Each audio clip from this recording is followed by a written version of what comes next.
Good morning and welcome back. A tweet from President Trump sparking an emergency government meeting in Pakistan.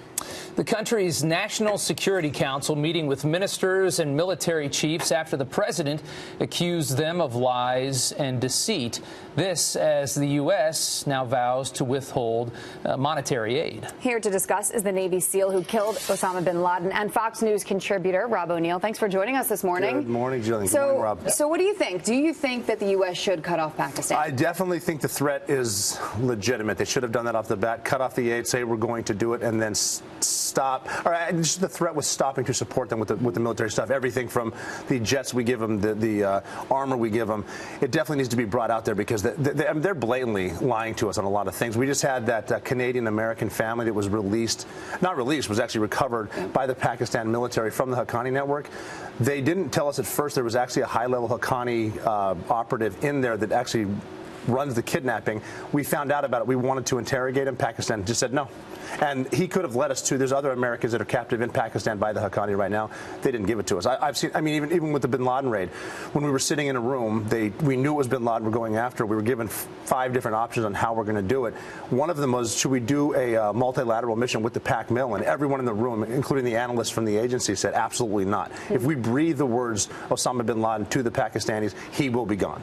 And they will have taken him out of there. I mean, they're definitely running a bunch of different sides of this thing. So you clearly say that they knew he was there. No doubt about it. No doubt about it. No doubt Pakistan Intel knew he was there. And when it was brought up, should we do a joint op with the Pakistanis, it was laughable. It's like, are you serious? That's just crazy to me to even think about. But and that's why we had to sneak in there in the middle of the night and do it the way we did. And wait till 0% illumination and use our secret helicopters without telling them a word. Why do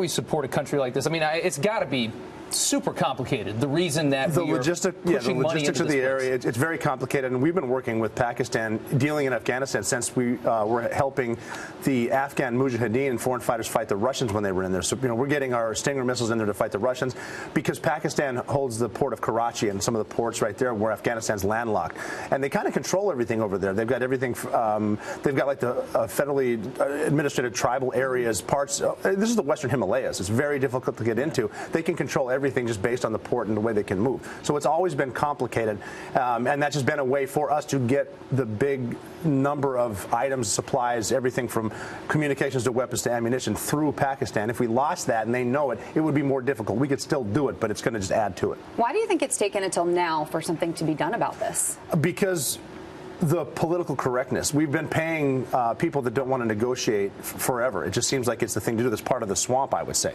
We're paying the Pakistanis even though they double cross us. We're paying the Palestinians even though they won't a lot. They won't come to the table to negotiate. Nothing with Jerusalem. Will not recognize Israel. If you're going to always give someone what they want, why would they want to negotiate? You don't negotiate. You negotiate from strength and power and leadership, and that's what we're trying to do right now. I think it's a great move. Is this simply a fact of a government that for years and years and years hasn't wanted to deal with certain situations, that has just said, let's just keep the status quo, I don't want to stir this up, and a fairly weak State Department? Is that where you think this lies? The State Department's a tough one, too. I think this is more of a military pressure type thing with the Department of Defense, even though the State Department, they're always involved, obviously, with governments dealing with governments. But right here, this is more of a peace through force type thing that we're dealing with Pakistan. And, Pakistan's always been doing this. It's been the status quo for them. So they don't have an interest until now. And you're going to see them talk a big game. Like, well, we said no more to the Americans, so their no more doesn't mean any more to us than whatever. Cut them off and see what happens. And then it's going to be a whole different thing where we can't cover in this segment where when does China come in and when do they start trying to support them, and then we move to India. But, this is a lot more complex than a few tweets. It's not one thing, it's another. Absolutely. This is a half-hour Always is over there. I know. That certainly is.